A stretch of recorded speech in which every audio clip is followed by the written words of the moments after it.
Thank you for tuning into this week's episode of the Rising Latterly podcast. This is Arjun Sachdev. And this is Jay Baloo.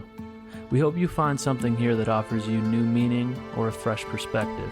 If you do, we encourage you to give it life. Be bold. Experiment. And most importantly, bring it into the interactions with the people you surround yourself with. And see what happens. It is an honor to have Richard Lang on the podcast with us today. Arjun and I have been really looking forward to having Richard on for a number of weeks now. I just want to give a quick message to the audience. I think this is an episode that you can really benefit from and get the most out of if you give it your full attention. So what Richard's here to share today can actually appear as very obvious and self-evident if you come into it with an open mind and a present mind. So that's a little bit of advice to the audience. And what Richard is here to talk about today really has a lot to do with the idea of having a major shift in perspective, which is something we talk a lot about at Rising Latterly. So with that, Richard, I'll ask you, what is the Headless Way and how can it help someone shift their perspective on who they actually are? Well, thank you very much for inviting me here. Pleasure to be here and to share this point of view. This is really awakening to what it's like to be you, which is actually the easiest thing in the world because you are you. And what the Headless Way points out is the difference between what you look like, your appearance, the one you see in the mirror, the one that others see, the difference between that and what you are at zero distance, what you are from yourself. So, for example, Jay and Arjun and anyone else could, if they were looking at me, see my face, my appearance, if you were about 6 feet away. Because obviously, if you come up towards me, you'll lose my face and get just a patch of skin and then cells, molecules. Or if you go away, you'll lose me and get the country and the planet and the star. So this is a very important thing just to recognize that what you are changes with range, with distance. And when you look at me and see Richard, that's because you're about 6 feet away. And I, however, am at zero distance from myself. So I'm obviously going to look different from what I look like to you guys on the screen and in the mirror and so on. And when I look, I find that I don't see my own face now, right here. And the listener and the viewer, if you want to know what I'm talking about, just be aware of your own point of view. And as you're listening, just notice you can't see your own face. And there's a lot to explore in this, but you can't really argue with that. Do you see your own face? No. What do you see instead? The world.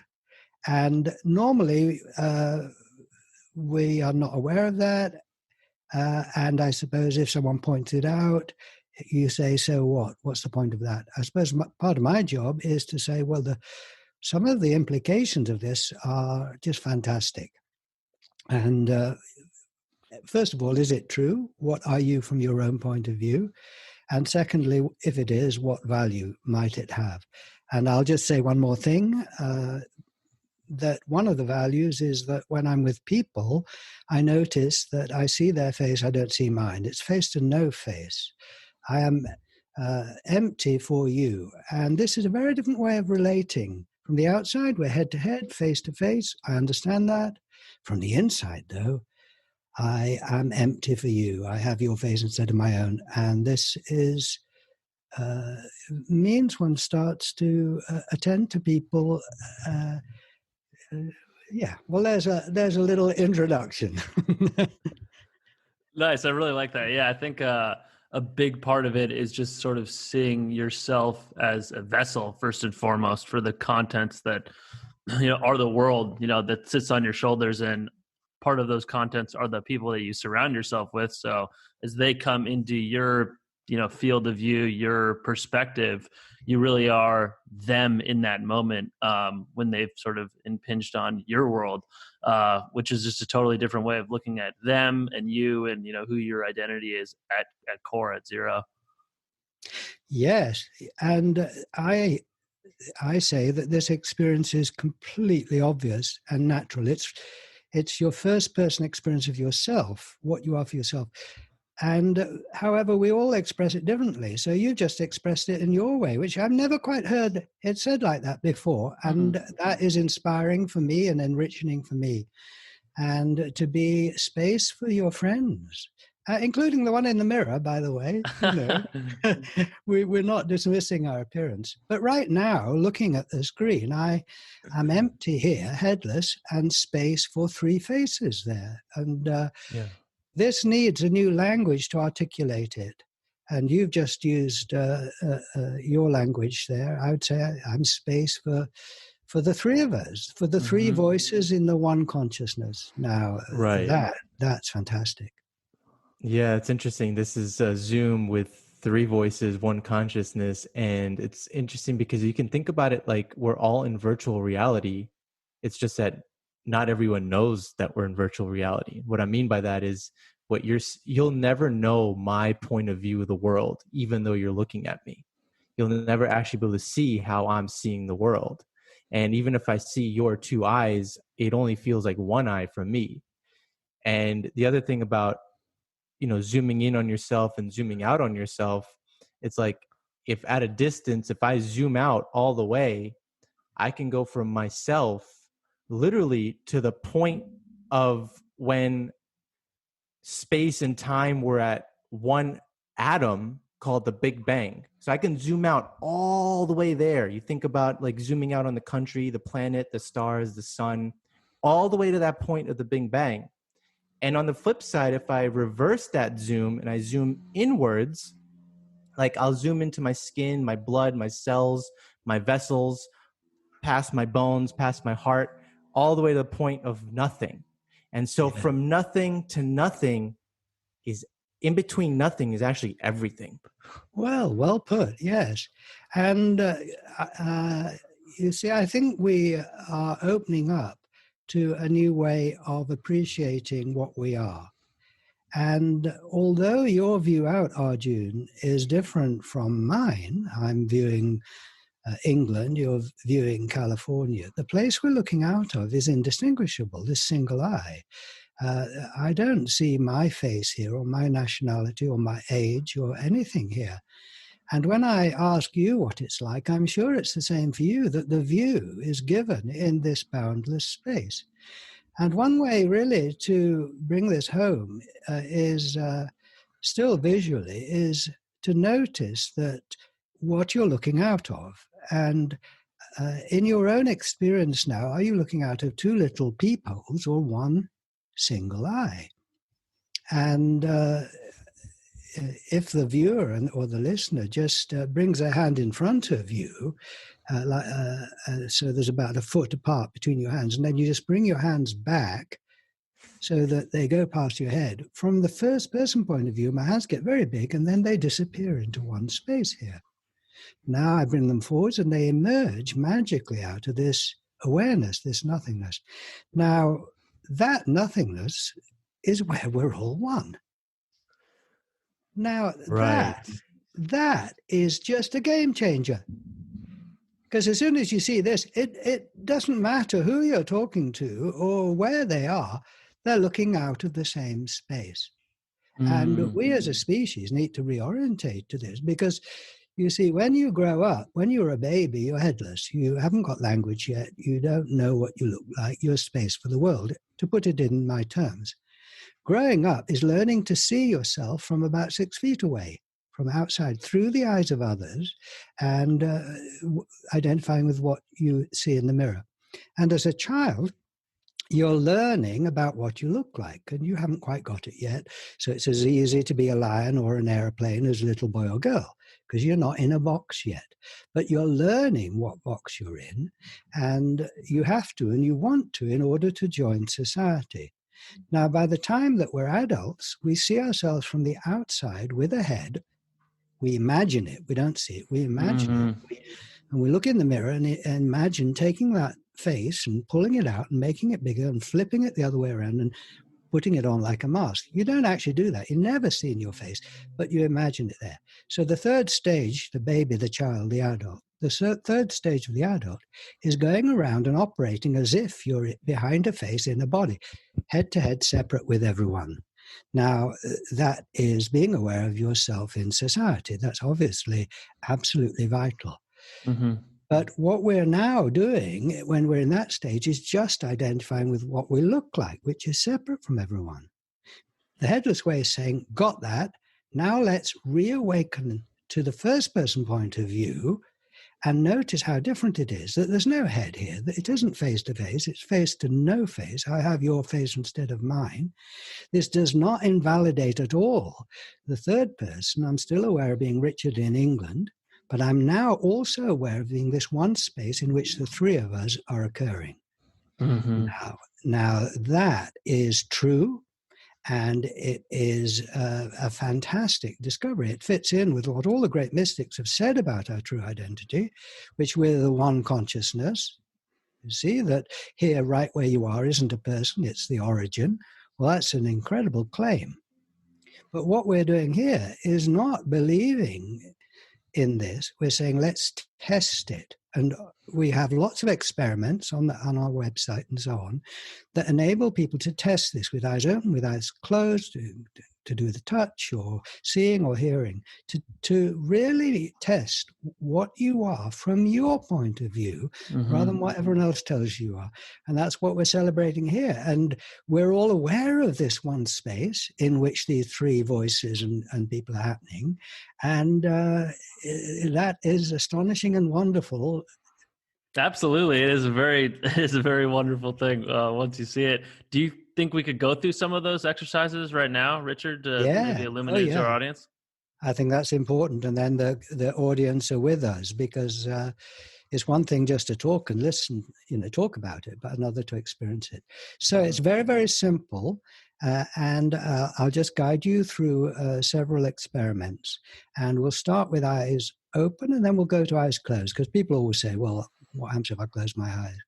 That kind of thing. Yep. So first of all, obviously, notice you can't see your face. This is seeing. Actually, there are a couple of things to say about this. First of all, this is not a wow experience. So when you notice you can't see your face and instead you see the world, if you say, well, so what? It doesn't make me feel any better. That's normal. It's normal. It's like you're just noticing the way things are set up. Mm-hmm. Obviously, you need to carry on, and then you'll get the implications. Mm-hmm. If you just see it and drop it, nothing will happen. And the second thing is, you can't get it wrong. It's a non-verbal experience. And if my words don't quite fit for you, then find your own. The words are not the most important thing. The important thing is your attention. So we start with a pointing experiment, which directs attention. And it's a very simple thing, and it's really worth doing to the viewer, the listener, even though you might feel a bit silly doing something rather childlike. So you get your forefinger and you point at something in front of you, which directs your attention. And you notice you're pointing at a thing. I'm pointing at a cup on the desk. And just notice it's got shape, color, it's a thing. Now point at your other hand. Notice it's a thing. It's got shape, color, it's a thing. So you don't have to like it, you don't have to understand it, you're just seeing it. Now turn your finger around and point back at where others see your face. Now, do you see a thing there? I don't. I don't mean imagine, I don't mean remember, I don't mean rely on what others say, because they're not where you are. Only you are there. I see no face here, no thing here. If I was to put it into words as transparency, space. Now take your other hand and point out at the same time. So we call this two-way attention, one in, one out. And the second one is pointing at all those things in the world. And the first one is pointing at your no face. And this indicates that this empty space where you are isn't just empty, it's also full. So it's full of the scene. So that's the pointing experiment. And it just directs your attention like a laser beam to the place we're talking about. Now, when you're now looking out, we've got the idea of the two-way pointing attention into the nothing and out to the something. Just be aware now of what you're looking at from this nothingness. And you're seeing the visual field, the field of view. I'll just call it the view, I suppose, or the field of view. Now notice that it fades out all the way around. Now, if you look at an object in front of you, any object, it's got a boundary, and there's something all the way around that object. It's within an environment. Now be aware of the whole view and be peripherally aware of the edge of the view, and it fades out. What does it fade out into? Is there anything around it? Nothingness. No, nothing. Nothing above it, nothing below it, nothing to the left. So it's not inside anything. Everything you look at within the view is within the environment, but the whole view. Now, there's another thing about this is that when you look at an object in front of you, you can say it's bigger or smaller than the object next to it. Size is relative, you see. Now look at the whole view. How big is it? Well, there isn't a second to compare it with, is there? Oh. It's single. No, it's single. It's the most obvious thing. It is single.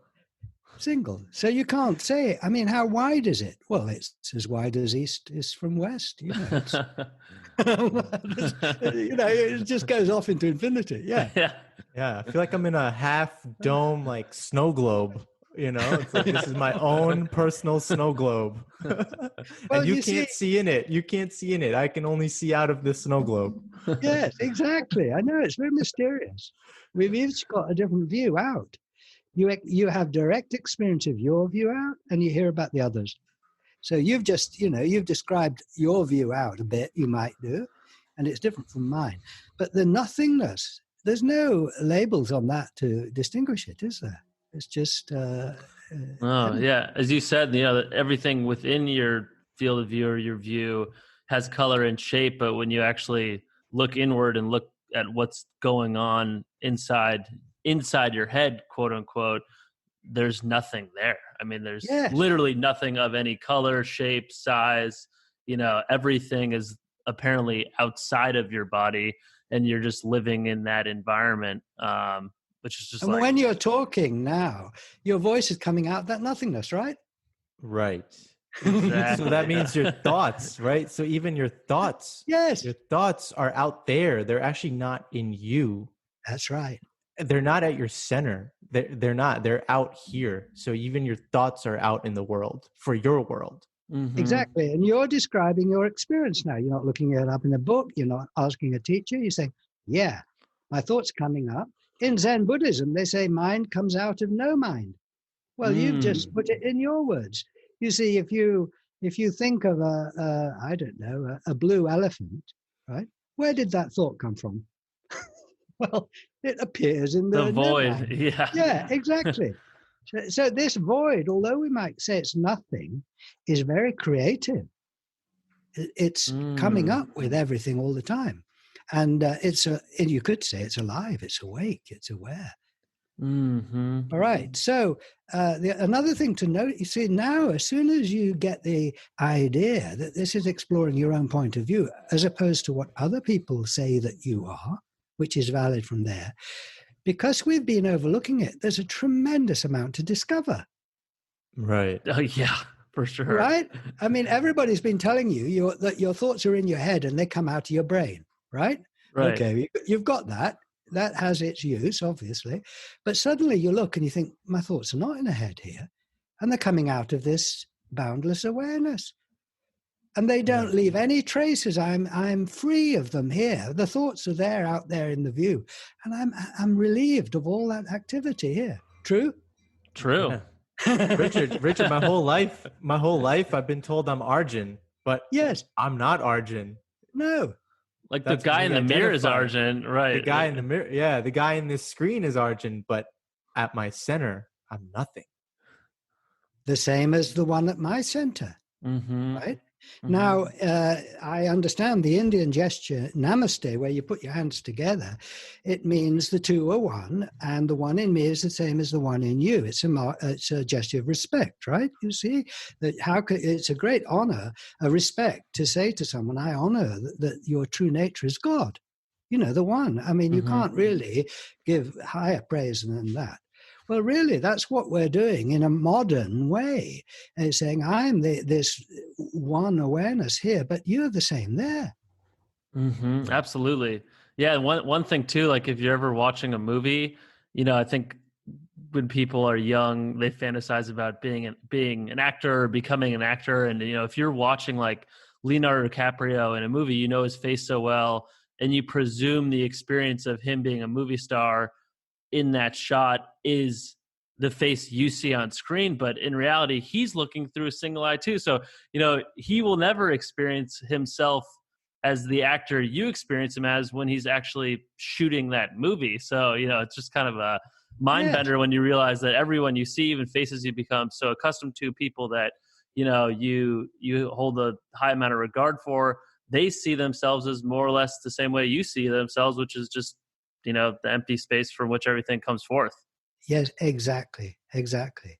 And this is not for believing or trusting, it's for doubting everything I say and testing it for yourself. So, for example, another thing to notice is that between two objects, you can measure a distance, I don't know, between the cup and the lamp. Or, yes, you can measure it between two things. But when you look at the whole view now, how far away is the view? Well, where would you measure from? You see, there's nothing here. So between two things, there's a distance. But between the view and no thing, well, I say there's no distance, or it's right here, or yes. So I will now guide you through, take you into just a brief kind of tour of some of the experiments with eyes closed for the viewer, the listener. Mm-hmm. All right. So we've got, just let me kind of recapitulate here. Noticing we're looking out of a single eye here. You can't see your head, looking out of this openness. This is my language. It's not an eye. It's I don't know what it is. It's openness. And that I can't say how big it is because there isn't a second to compare it with. It's single. It's one. And it's not inside anything. Yeah, everything within the view is within the view. Mm-hmm. But the whole view is hanging consciousness, right? Nothing under it, nothing above it. Wild. And I can't say how far away it is. It's right here. So now you close your eyes. Right, open your eyes if you just for the moment. You see the view. Now close your eyes and the view disappears. Magic. Open your eyes, the view appears. Now, only the first person can do that. When you watch Richard do it, my eyes open and close and nothing happens to the world. Right? Yeah. But from the inside, right? When you close your eyes, you don't close your eyes, you make the room disappear, right? Yeah. Okay, so keep your eyes turn closed. the world off. Turn the world off. You turn the world off. On. Yeah. That's right. Exactly. This is very familiar. I think we all played with this as children. All right. So with your eyes closed, and the listener or the viewer, be good to follow us with this. And you're aware of a kind of darkness. Now, how big is the darkness? Well, there isn't a second to compare it with. It's single. And where is it? I mean, is it in an environment, or is it just hanging in this nothingness like the view was? Yes. And how far away is it? Well, from where, you see? It's given right here. You could say single, no boundary, not inside anything. Now, also be aware of sounds. And you can hear my voice coming and going, see, and other sounds going on. Now, how big is the whole field of sound? Well, there isn't a second to compare it with. Single. So I can't say how big it is. Now, is this field of sound happening inside anything? Or is it just happening in the nothingness, in the silence, we could call it? And my voice is coming out of this silence, and all the other sounds are coming out of the silence and going back into them, and they don't disturb the silence at all. And so from this point of view, you being, if you say, well, I'm the silence in which Richard's voice is happening, which I completely agree with. If you say that, well, you could say, well, Richard's voice is mine. I, as the silence, Richard's voice is coming out of my being, out of this awareness. How wonderful is that, you see? And all voices are in you, yes. So then you pay attention to your body sensations and put aside your image if you can. Imagine you're a little baby and you've just got these sensations going on. Now, how big is the whole field of sensation? Well, there isn't a second to compare it with. And is this field of sensation contained inside anything? Not in my experience. It's like the darkness and the sounds are happening in this boundless consciousness. See, and these sensations. Now, we identify with our sensations. So if I say my sensations are not contained inside anything, see, I can't say how big they are. Well, I can also say, well, I can't say how big I am. And there's nothing outside me. Now, that's very relaxing, you see. Very relaxing. And it's the way you've always been, I would say. And then if you, as we were talking before, if you bring your attention to your thoughts and feelings, imagine the number 10. Well, where does that come from, you see? Or imagine a tree. Well, do you know how you do that? I don't. Just there it is.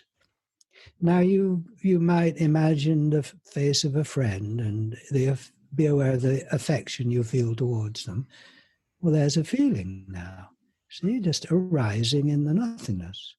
Or you might have a problem and you feel anxious, you see, and your anxiety is arising in it. Make your left hand into a fist, you see. Keep your eyes closed and you get tension there. And there's tension arising. Now, does that tension affect the space where you are? This nothingness? No. So you relax, so it's stress-free here. So all these thoughts and feelings going on, how big is this whole field of mind? They're very complicated. Well, there isn't a second to compare it with. It's just single. And is it inside anything, in your head or somewhere? Well, on present evidence, not inside anything from my point of view. It's all arising. The darkness, the sounds, the sensations, the thoughts and feelings are arising in this unlimited, nameless consciousness that we all are. And we have different thoughts and feelings and all that arising mysteriously, arising within it.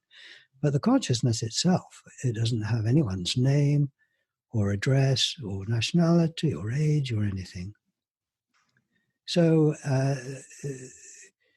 how obvious is that? How practical and relaxing, I think, is that?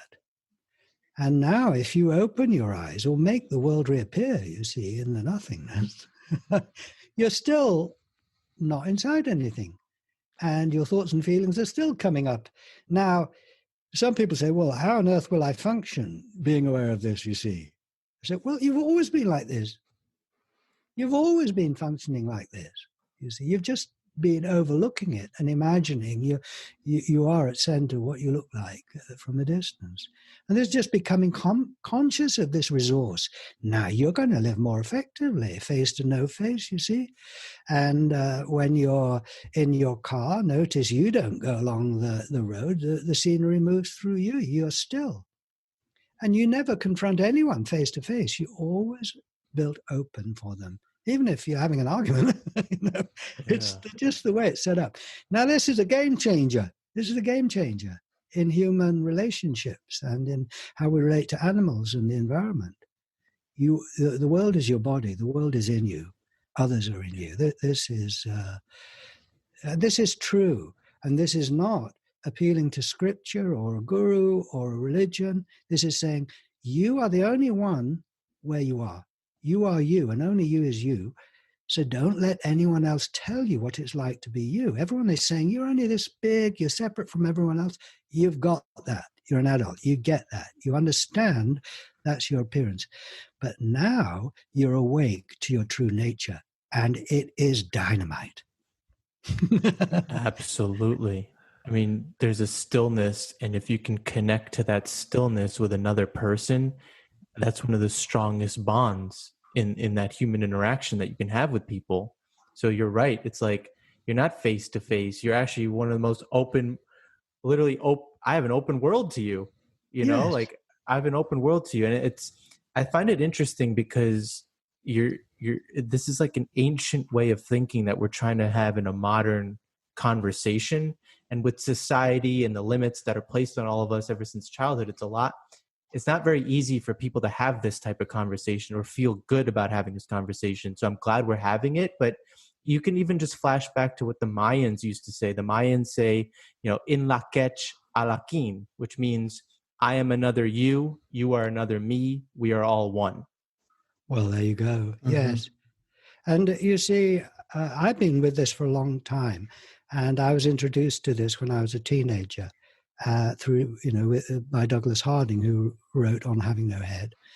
And I made friends with him and all his friends, and we were friends. It wasn't teacher-student. He was saying, if you value this, just come and visit it. So I did, and I got to know a whole load of people when I was in my teens and so on, who were aware of this.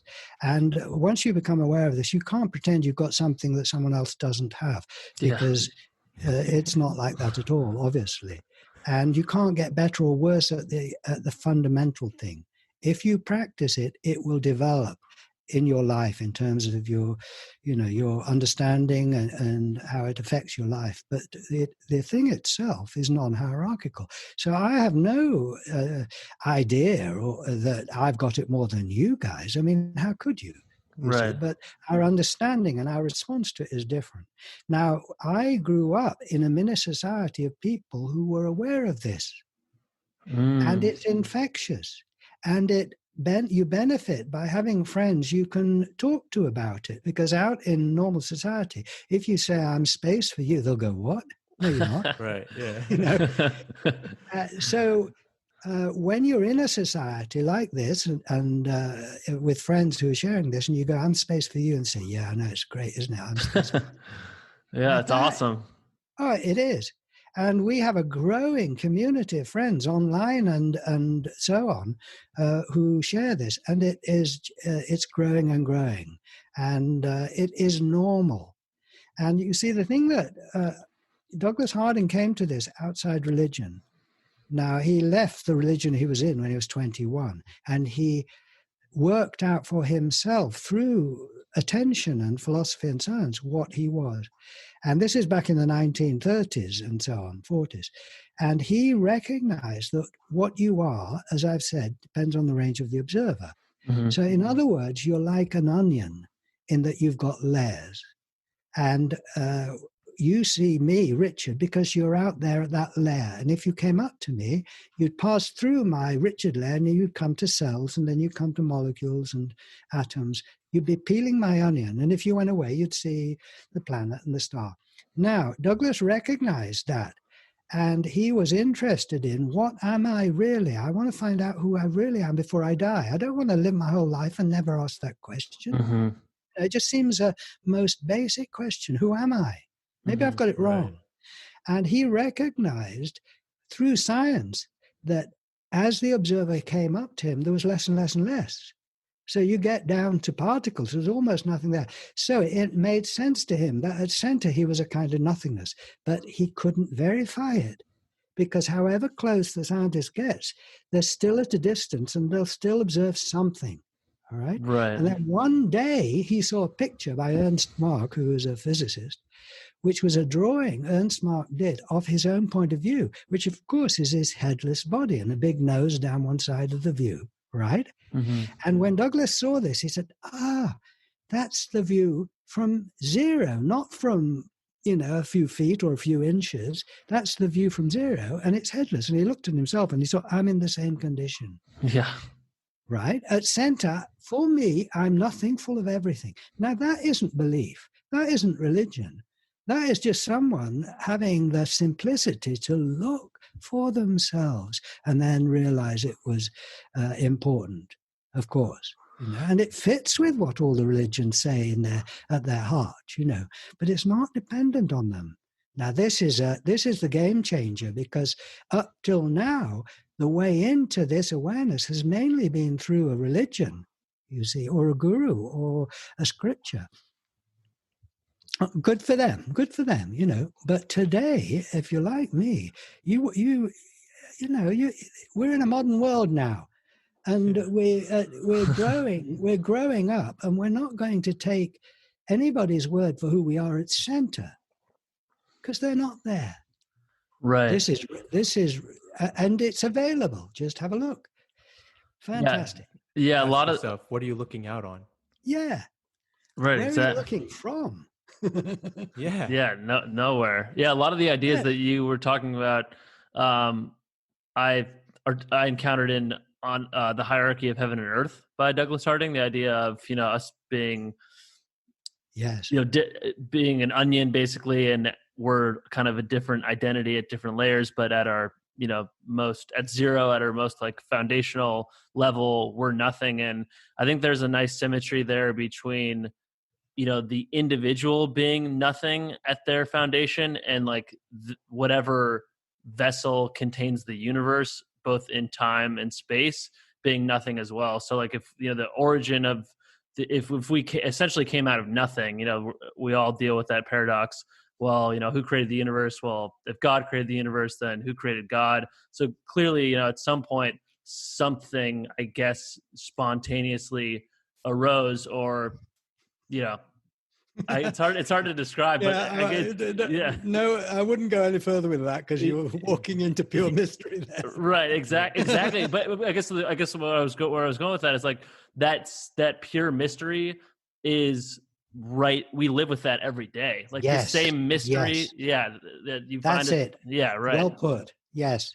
And this is awakening to this mystery at your own center, at everyone's center. And it's a beautiful mystery. And life unfolds now in a new way. We are brought up to believe that growing up is finding out who you are in society. See, I'm Richard, and there you go. If I believe I'm Napoleon, I'm in trouble, right? You Yeah. find out who you are, and then you make the best of turn my email on. And then you make the best of the cards that you've been dealt, right? And that is meant to be what life is about, because what else? You can't transform yourself into somebody else. Here you are, you found out who you are, you make the best of it. But actually, it is not the end of the story. Once you've found out what cards you've been dealt and who you are in society, there's a next stage, which is awakening to who you really are, at the origin of that person. And now this next stage of life is what it was all about. It is now living your life as that individual, but aware of your true nature. And this changes everything. You suddenly open up to having this vast, infinite resource behind you or within you. And you open up to the fact that everyone's face is your own, and that you're still, and the scenery moves through you. All of this is a new phase of life. And if you only get to the third stage and don't go on to the fourth stage of awakening to and living from who you are, you're missing out on the fruit, on what it was all about, as far as I can see. Mm-hmm. Yeah, because that forces you to live with a particular, I've said this recently, a particular intensity. Like there's a certain way about going about your existence once you realize that this is who you really are and what you're going to put out in the world. So it's like this concept of like appearance versus reality. And when you can differentiate between the two, then you have a really, really good chance. And if you're aware, then you have a really, really good chance to live like a dynamic existence. Oh yeah, it takes the brakes off. If you're always sort of seeing yourself as an object, it's like having a cork in the bottle. Your head's like a cork on the top of your head, and you're blocking the source. Well, you see, you've no head. It's like taking the cork out of the bottle, and then things can flow. Now, it's not a guarantee that you'll everything will go your way at all. It's not like that. Mm-hmm. Right. And life, it still goes up and down, and you can still get depressed. But you're now operating from this place that's free of that depression and up and down. You're operating from this mysterious resource, which you can see. You don't understand, but you can see, into the world. And as you say, I mean, this is a very different way of living. It's not utopia. It's not nirvana, if you like. But it is a real way of living, an authentic way of living, exciting way of living, true. The bottom line is it true, you see? Mm-hmm. And I don't even trust my experience of 5 minutes ago. I've got to look again now. Am I looking at the three faces on the screen? from behind a face on this side of the screen, or am I built open for you all? And Richard, I'm built open, and I am sure, I'm convinced everyone is. And here we are. You see, we're enjoying, celebrating our central nothingness, which is the source, isn't it? Yeah, How wonderful is that? It's awesome. And I guess it kind of makes you take on the personalities of the people that you're surrounded with a little bit Yes. more. So if you are that person that's in your field, if they're in a positive state, they're spreading positive energy, that's your positive energy. And conversely, if they're spreading negative energy, then you are that negative energy. So the company you keep kind of almost becomes more important in a way when you're living from that space. Yes. On the other hand, the space is not affected by what's in it. You see, and so you can be with someone who's depressed and see that you are not affected in your true nature. But it actually, people, when they live from this, become more empathetic, more sympathetic, more attentive to others, more aware of what others are going through, but you don't surrender your own point of view in the process. You are room for both. Yes. So, Richard, I mean, then where do memories play into all this? Because memories are something that we attach to because it's got to do with identity. And so if we lose memories, do we lose identity? Or if we lose our identity, do we lose our memories? What is memory in all of this? Well, if you did lose your memory, you would lose your identity, wouldn't you? You wouldn't even know your name. You wouldn't have any narrative. When you are born, you've no narrative, you've no identity, you're this headless space, you don't have language yet. Everyone's face is your own, but you wouldn't put it in those terms. You haven't got language and you don't know anything different. Now, growing, when you look out at the world as a baby, it's probably fairly chaotic. It's just things happening. You don't know about yesterday or tomorrow or Australia or something. That's why they always have the surprise look on their face. Exactly. Yeah. And when you're headless, you understand where the baby is, you see, because you've got this headless experience.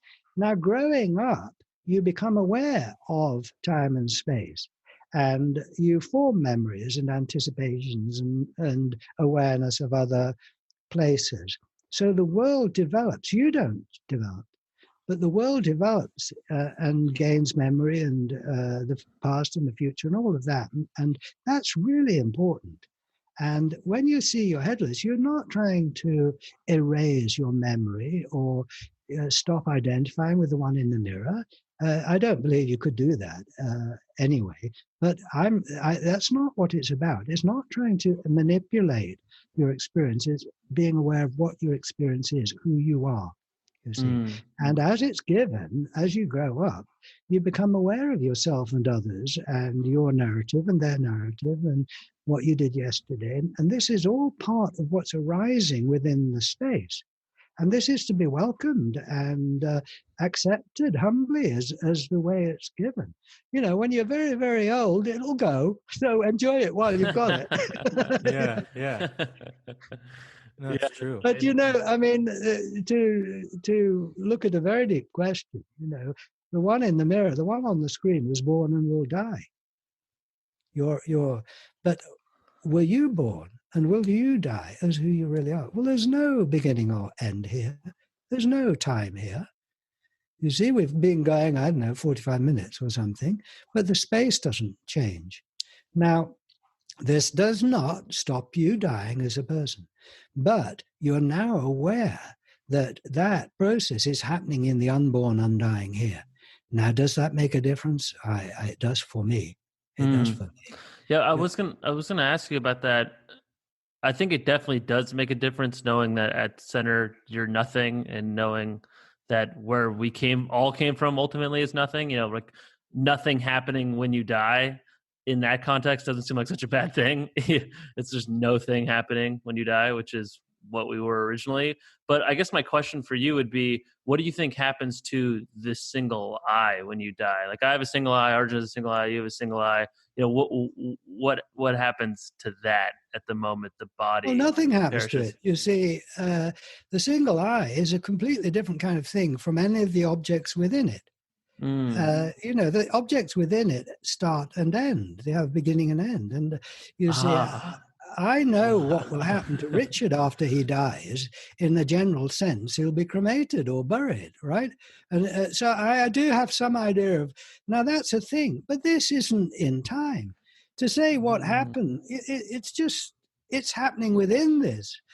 Now, it is astonishing. We can't get our head around that, but it is very, very good news. It's Who you because I really think, are. is it because your capacity doesn't end, right? So Of like course, yes. so that view of the capacity that you have, so your one eye, if you call it your Yes. capacity, will stay Yes. that capacity, even Well, if you're physically not here. Well, there's always something in the capacity, isn't there? There's always something in it. What it's going to be, I don't know. Right. No, I see. Yeah. Right. I mean, it's a surprise what's in it now. I mean, yeah, right. Yeah, totally. Its nature is to create, right? It can't stop it. You can't turn it off. How could you turn it off? I mean, it's just pouring out the nothing all the time. Now, what is coming out of it is a surprise to itself. Never mind me. Totally. Yeah. I mean, in a very the source. Yeah. No, I was just gonna say, like, none of us are responsible for having like created our single eye. Yeah, we all came from our mothers, but they didn't create their single eye. There's nothing really about yourself or your existence is self-created. No, I had a thought when I was 20 or something that, my parents told me that, they created me, and I've realized actually I created them. Yeah. Yes. Yeah. But in a way, they created you too, right? Because of course, they're in both ways. Yeah. You created each other. Ways, yeah. So right now, you're in me and I'm in you, right? Right. Yeah. Wow. We just yesterday I did. I'll put it on YouTube later in the week. We did an exercise I've developed over the years, which is a communication exercise. Because when you grow up, of course, you learn to communicate, but you learn about who you are as a person. And in order for the way that this happens is that everybody tells you you're a person. So you take it on. And you want to, you have to. You're the one in the mirror. So you, through language and gesture, you take on board that you're a person and you join in the process. So you say, I'm Richard. You learn to say it and you want to. And say, you're Arjun and you're Jay, you see. So we confirm all the time, 24/7, that you're a separate person as you grow up. No one is saying, oh, actually, I'm God. Right, yeah. Everyone will go, no, you're not, and quite rightly so. You're not as a person. Now, you can see how powerful and infectious that communication of your identity is. It's going on 24/7, and you can't avoid it because you're in that all the time. How could you?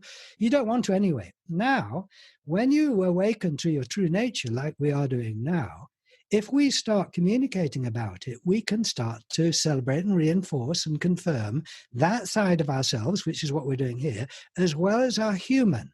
All right.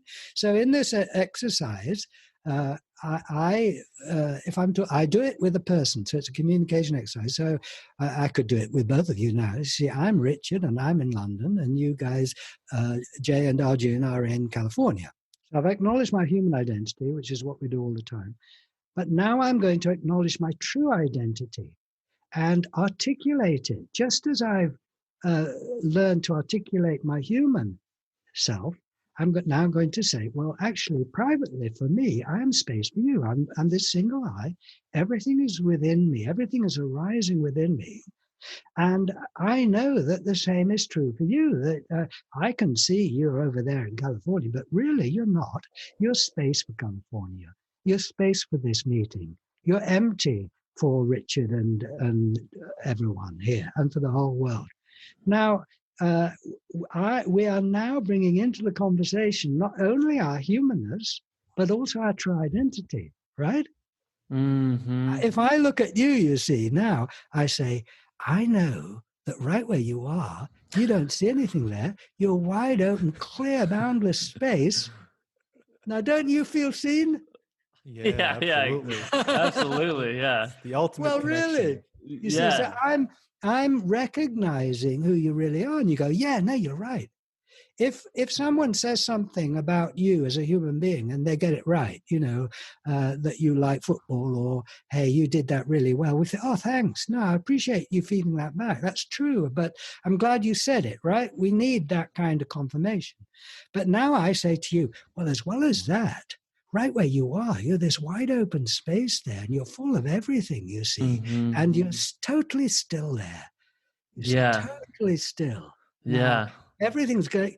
I've just appreciated who you really are, and it's good to hear, isn't it? Yeah, it is very good to hear. Yeah, one of the things that Arjun and I have talked about the show on that point is the idea of like double clicking into people, because if you see someone passing on the street and you just see their body, you just see their face, that's really just sort of an icon for what they are truly within.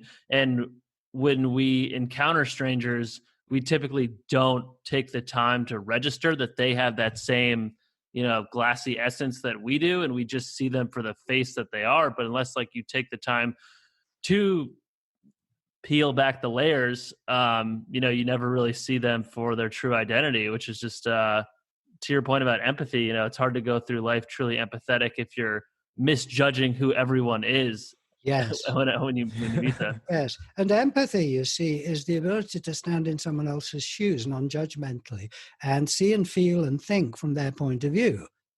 Right. Mm-hmm. And if you can do that, someone say, oh, you really empathize with me. I feel you really understood me. And it's a non-judgmental thing in that sense. Now, when you appreciate your true nature, you realize that everyone is in the same condition. That's an even deeper empathy. Right. Right. And you don't need the other person to know you're doing that. They'll feel it if you're, just as they will feel your empathy. Even if you say nothing, you're listening. When you're aware of your true nature, this is a powerful thing, and you don't even have to explain it. You certainly don't need their agreement. But when you're Yeah. walking down the street, you see, notice that the person coming towards you gets bigger and bigger and bigger, and then disappears into the great void. Right. Yeah, I was walking to the dog park this morning with Buster, and I literally was like, the dog park is coming through me. The street is, well, I'm not walking down the street is walking through me. And It's true. when you're aware of that, you're alive to it. It's not you're lost in thought. You're alive to it, aren't you? Yes. Yeah. Yeah, that's right. It's not like you're not responsible for your thoughts and your energy and your attitude. Like you still have to be, decent as best as possible, but your perspective is Oh, completely shifted. I think you're more conscious. You see, if you're not aware of this, you're kind of walking down the street thinking about yesterday or the problem, or you're lost in a narrative, you're not seeing the trees, you're not seeing the people, you're not feeling the breeze, you're lost in your thought. But if you are this nothingness, this consciously being this space, you're much more aware of what's going on. You're more peripherally aware. The whole view, you're aware of things going on. So it's being more effective, more aware. It's more practical. Yeah. Yeah, and it's one of those things where I think whatever you let go of is returned to you. So if you are holding on to the idea that you want power, the second you let go of that desire, you feel more powerful than you've ever felt, because wanting it so much was actually what took it away from you. And I think it's the same thing here. Like if you identify with nothingness, then the world appears more bountiful than it ever did before, because it's just more full than you ever Oh, saw it yeah. to be before. Yes, this is that old mystical saying, if the paradox: to have everything, have nothing; to be everything, be nothing. It's that paradox. And when you return to this emptiness, which is utterly poor, you see, Yeah. everything is then yours. Right. Everything is yours. Apparently the Kalahari Bushmen down in South Africa somewhere. They have a greeting, And apparently it's something like this. I think that the guy who wrote this book about them was with a Kalahari bushman. And another one came towards them and ran up towards them out of the sort of bush or desert or whatever it was. And he ran up to them and slammed his spear down in the sand. It was rather dramatic. And he said the Bushman greeting. And the Bushman greeting was, I was dead, now I am alive. Now, because he had no one around him, he was empty, right? And as soon as he was with someone, he came alive in them. That's the nothing coming alive in the world. And I am now coming alive as three people, right? Jay, Richard, and Arjun. I am dead here. I'm alive in you. This is appreciating the present moment arising in this mysterious awareness here. Yes, true for everyone. It's interesting because it's like this also probably helps explain why even the Rastafarians, they say I and I, which is probably the I as a human and I as the private version of there you go. which is like the God. Think about how powerful that is. Like literally you bring the world to life. Like this is you bringing the world to life. So that's a pretty powerful statement. You literally could say Douglas did a workshop in California years and years ago. I mean, he's dead now. And he did it with some school kids. And he showed it to these little, these young kids. And one boy looked at him and said, it's true. And it doesn't make you proud. Right? This isn't puffing yourself up. This is relaxing into the only place you can really relax. You can't relax on a peak in a valley of your true nature. Right. Yes. Now, your greatness, your greatness comes from being utterly empty. Yes. Yeah, that's really it's interesting. also how you reduce all your stress because at your center. Yes, there's no stress you're not here. affected. Yeah. There's lots of stress there. It's not being in denial, but there's no stress here for anyone. Right. Now, obviously it's going to make a difference if you are aware of that stress-free place, which is right where you are, and live from that. Check it out. And I guess your human body can still be holding stress, but if you can always retreat back into the nothingness, then there's always some distance you can put between what you truly are and what the human is feeling. There you go. Well said. Yes. And it is always available. It won't get rid of your stress immediately. And the world is made of stress. That's the way it is. But there's no stress where you are, and no problems where you are. Fantastic. It really is. It is. Yeah, I mean, really, the world it doesn't know about this yet, but hopefully it will. It's on the. This is really good news, and it's so accessible. You don't have to join a club or a group, or you don't have to believe anything. You test it for yourself. And there's lots of friends around now that are exploring this. It is very, very, I'm very, it's a very positive thing, your true nature. It's very, very good news. It's no guarantees that, things will work out there. But you have, it's the old tradition. Live your life, do the things you need to do, but wake up to your true nature and live from that. That's what it's all about, really. And it means you live a better life and a more fulfilling life. It's not denial or withdrawal. It's entering into life more fully. You take the veil away. You take the cork out of the bottle. Yeah.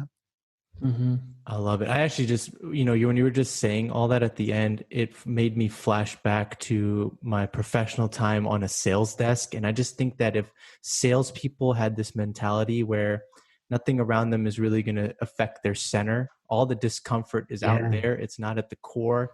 Go on with your day. Don't be afraid if you get the no, just keep moving on. But at the same time, I think when you're developing relationships with people, and let's say you have a set of clients, I actually think that if you take a couple of those meetings and take some time to have conversations like this with your clients, you actually can develop a strong enough relationship where in the long run that pays off. It's not about, hey, did I do all of the 5 things I need to do in this meeting? It's like, did you create a connection with the person in front of you? And as we've seen, there's really no other better way to create this connection than when both realize that at the middle, there's no thing. Well, that's right. And the paradox here is that when you see that, when you see your face to no face with others, that you are them, that you're room for them, that you are them, then in essence, you want nothing of them. You have no designs on them. You allow them to be as they are. And this is connection, more than connection. This is becoming the other person. And this is, yes, this is, we are, it's as if we're walking around with our eyes closed. We think we're behind a face. We think we're separate from everyone around us. We think we're in this body separate, And then when you look and wake up from that kind of dream, you say, no, everyone is within me. There's no distance. Everyone's face my own. Now that, if you want a challenge in your life, if you want an opportunity to explore, you've got it right on your doorstep. Yeah. Yeah, absolutely. And the nothingness at center doesn't even make decisions. You realize like all your psychology and all of like your identity and thoughts and memories are actually, a layer like over the nothing at center. So it's just kind of it's so unchanging. It's not just in the sense that it's not moving or it's not going through different emotions. It's like totally inactive in a way too, which is kind of cool. Well, yes, that's right. But this is the hub of the wheel, and the center is inactive and still. But wow, what movement comes for sure. Oh yeah. I mean, inactive isn't quite. It's very active, isn't it? Yeah. It's obsessively 24/7 on. Right. Yeah. Wow. Richard, I have to ask you this because we have this, the space together. Like, how do you think about what dreams mean? And I know this might be not connected to Headless Way, but it's like, I want to know your thoughts on dreams and the power of dreams and what that means for us. Well, dreams come out of the no mind just like anything does for a start. All right. And if someone has a dream and they say, well, what do you think it means, Richard? I'll say, well, what do you think it means? Let's talk about it. I don't think there's any, necessarily defined answer or, it's part of what is arising within the space, and just like sounds are. So where do they come from? They who knows? Well, I do know, but I can't define it. So the whole thing is a bit like a dream, isn't it? Yeah. But it's the only dream in town. Dreams. When you have a dream and you wake up, you can compare it with something else. Daily life, and so it's a dream and reality. But the whole thing, if you say, "Oh, it's all a dream," well, there's nothing to compare it with.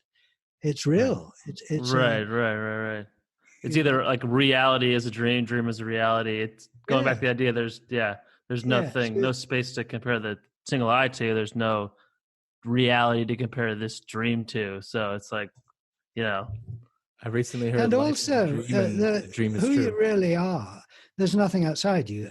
There's only one consciousness as who you really are.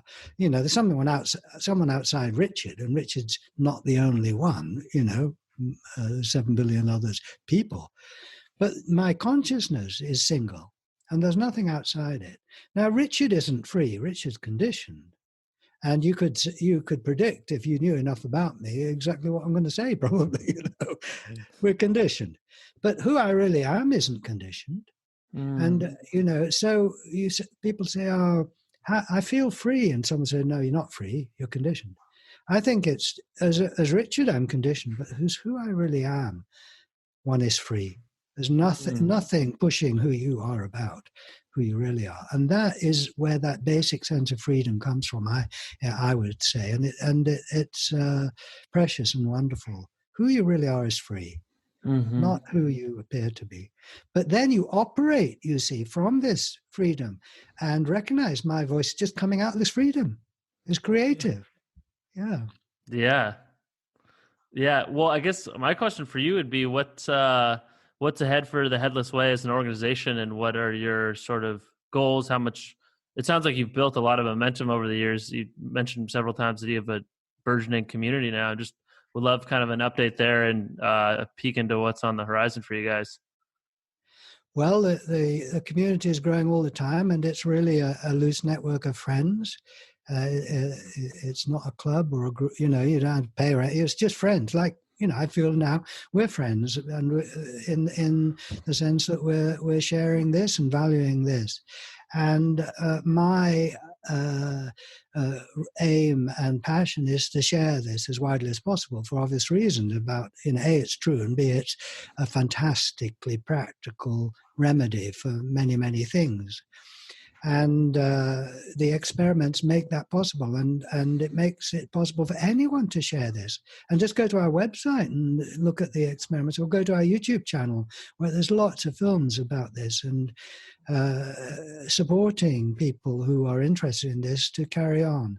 And people are welcome to get in touch with me. And if you want to drop into any of our free Zoom meetings, we have 7 or 8, 9 a week. Oh, wow. So, yeah, and it's a friendly place. As long as you're just aware of, done the experiments, you know what it's about, get in touch with me. So my hope is to share this widely and to put as many ways out there of making this available to people through the website, through the Zoom meetings, through books, through podcasts like this, and just sharing it and encouraging people. With the coronavirus, there's the number 1, and if you go above 1, it's replicating faster, and if you go below 1, which means that each person, if they only share it with one person, infect someone, it's not actually expanding. Right. But if it's lower than that, it's decreasing. Well, Right. If we share this now with 10 people, those 10 people can share it. Do you see what I mean? Oh, for sure. Yeah. Absolutely. Just got to get the ratio over 1. And this is more infectious than the virus. It is. So we don't know. We're having fun. It's a great adventure. And this is part of my adventure, is to meet you guys and to share with you and play with it and see where it goes. Yeah. I'm so, it's an honor to have this space with you. And I would just say to the listeners, any listeners, you mentioned coronavirus and the pandemic and the quarantine. If anyone is like looking at themselves and they say, I don't like what I see. Well, now moving forward, you literally don't need to identify with that reflection. and unless you know what no thing looks like, you literally can't say, I don't like what I see, because at your center, there's no thing. 2C, right? Yeah. 2C. Yeah. I know, exactly. You see, it's so funny. It's not some somber spiritual thing. It is serious. It's true. It's great fun, and you're free to make jokes about it. And There's no pretentiousness to it at all. No, there isn't. Yeah. Yeah, if you don't like what you're looking at, then become aware of where you're looking from. Right. Yeah. Exactly. Yeah. And it's a pretty great life. A real pleasure to be with you guys and to share this. And it's the one with 3 voices, isn't it? The one with 3 faces, having a chat with itself today. It really is. Yeah. Well, it's been truly a pleasure being with you, being you, and we'll definitely put the Headless Way information in the show notes and just try to spread this with as many people as possible. Richard, Wonderful. Thank you. It was more than just nice to meet you. It was nice being you. Yes, that's right. Yes, I enjoyed being you. I enjoyed being 3 of us. Me too. Yeah. I've just trifurcated or something. Yeah, exactly. And now I'm going to become like one person in a second here. All right. Thank you so Take much. care. Thank you.